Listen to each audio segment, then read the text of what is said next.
Selamat datang di channel ini. Apakah kamu pernah merasa hidup ini penuh tekanan? Seolah-olah dunia selalu menuntut lebih dan kamu terjebak dalam lingkaran ekspektasi yang tak ada habisnya? Mungkin kamu sering merasa takut gagal, takut kehilangan, atau takut menghadapi masa depan. Tapi tenang, kamu tidak sendiri. Semua orang pasti mengalami itu. Tapi bagaimana kalau aku bilang bahwa ada cara untuk menghadapi hidup dengan lebih tenang, bebas, dan bahagia? Cara ini sudah terbukti selama lebih dari 2000 tahun, dipraktikkan oleh kaisar, pemimpin, hingga orang-orang sukses di dunia modern. Ya, inilah filsafat Stoik, sebuah filosofi yang mengajarkan kita bagaimana mengendalikan diri, menghadapi tantangan, dan meraih kebahagiaan sejati tanpa terikat oleh dunia luar. Jadi pastikan kamu simak sampai akhir, karena ini bisa mengubah cara pandangmu tentang hidup. Mari kita mulai. 1. Apa itu kebebasan sejati? Saat mendengar kata kebebasan, kebanyakan orang berpikir bahwa itu berarti bisa melakukan apapun yang mereka mau. Tidak ada aturan, tidak ada batasan, dan hidup sesuai keinginan. Tapi apakah itu benar-benar kebebasan? Jika kamu bisa melakukan apa saja, tapi tetap takut dengan pendapat orang lain, apakah itu kebebasan?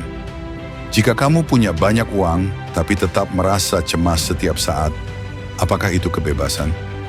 Jika kamu punya segalanya, tapi masih merasa tidak puas, apakah itu kebebasan? Epictetus, seorang filsuf Stoik, mengatakan, orang yang benar-benar bebas bukanlah mereka yang bisa melakukan apa saja, tetapi mereka yang tidak diperbudak oleh keinginan, ketakutan, dan emosi mereka sendiri.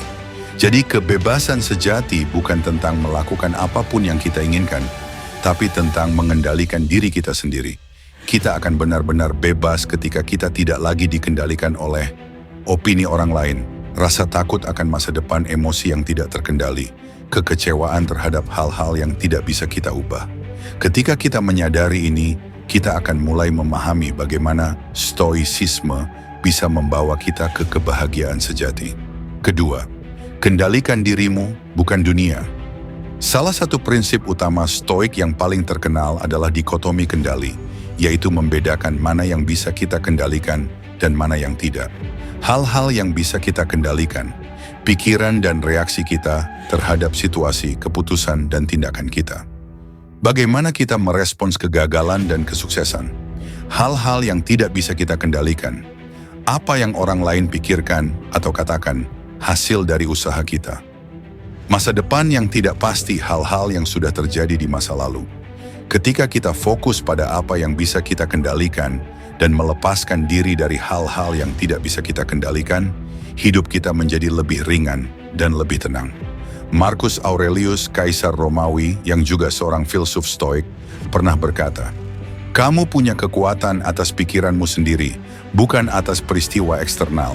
Sadarilah ini, maka kamu akan menemukan kekuatan sejati." Jadi, jika kamu ingin bahagia, berhentilah mencoba mengendalikan dunia. Alihkan energimu untuk mengendalikan dirimu sendiri. 3. Jangan biarkan opini orang lain mengendalikan hidupmu. Berapa kali kita menahan diri dari melakukan sesuatu hanya karena takut dihakimi oleh orang lain? Takut memulai bisnis karena takut dianggap aneh. Takut berbicara di depan umum karena takut dikritik. Takut mengejar mimpi karena takut diejek oleh orang sekitar. Padahal faktanya, opini orang lain tidak akan pernah berhenti. Baik kita sukses maupun gagal, selalu ada yang mengomentari. Orang lain hanya memperhatikan kita sebentar saja sebelum mereka sibuk dengan hidup mereka sendiri. Seneca, salah satu filsuf Stoik, pernah berkata, "Kita lebih sering menderita dalam imajinasi kita sendiri daripada dalam kenyataan." Daripada terus khawatir tentang apa yang orang lain pikirkan, mulailah bertanya pada diri sendiri, apakah ini sesuatu yang penting bagiku? Apakah ini sesuai dengan prinsip dan nilai hidupku? Apakah aku ingin hidup sesuai ekspektasi orang lain atau menjalani hidupku sendiri? Ketika kita berhenti peduli dengan opini orang lain, kita akan merasakan kebebasan yang luar biasa. 4.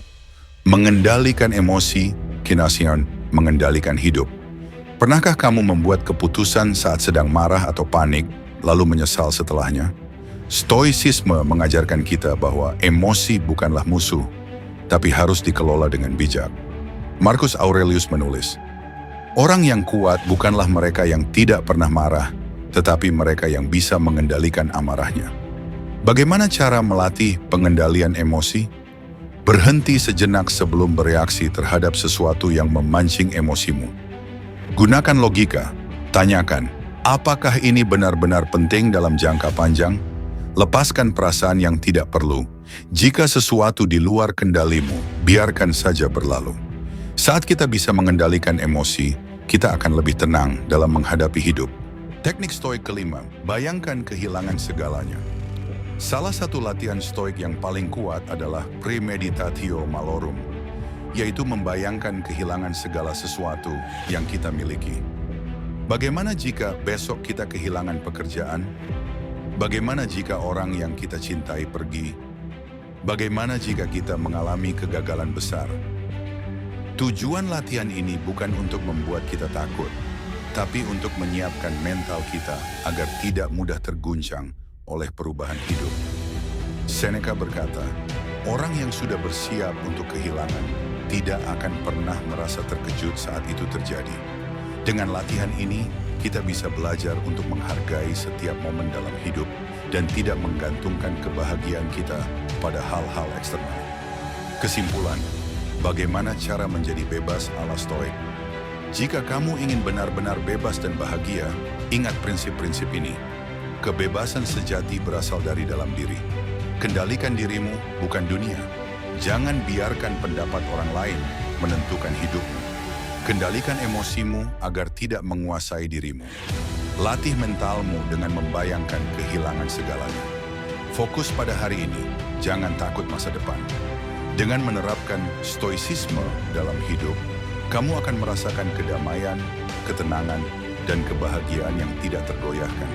Jadi, apakah kamu siap untuk menjalani hidup dengan lebih bebas dan tenang? Jika kamu merasa video ini bermanfaat, jangan lupa untuk like, share, dan subscribe.